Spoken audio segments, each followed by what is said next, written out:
Здравейте! Сега ще се опитам да демонстрирам какъв е моят проблем и да дам някакви разяснения по него.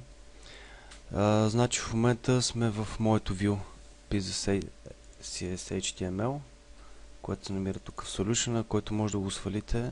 Дал съм линк към него. Излагахте, извинявам се, не в тази част. В тази част на Solution. Това е проект PyZVK MVC4. И това е вюто, за което говорим. Ето го, то е отворено. Сега това е контента на самото view. И проблемът ми е в тази част с фултъра, която е. Секцията за фултър. В моя layout за пицата искам да извикам този section чрез помощта на render section функцията. И сега нека да пуснем с Ctrl F5. Сега ще се насоча към страница за пици, поради причината, че нас си трябва вюто за пиците. И както забелязвате, отдолу няма фултър. Ако се върнем в началната страница, има фултър. Така. Другото, което е, опитах да направя следното. Реших да си копирам с Ctrl и C самия фултър. Ще закоментирам тази част. Ще закоментирам и тази част, която е тук. И ще песна самия фултър. Така, чудесно. Запазваме. Ctrl F5. И сега, в началото, както си има нормално фултър, отиваме при пици. Така, и изведнъж виждам, че има фултър, обаче не отдолу. Странното, което е, че когато дам проверка на елемента за самия фултър, какво забелязвам?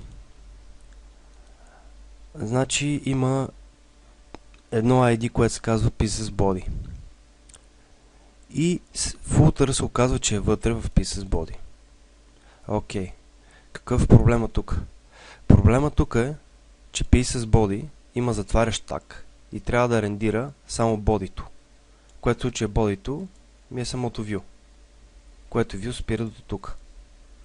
Излиза, че то си го рендира тази част, но защо решава, че фултъра се намира вътре в секшена PyXBody?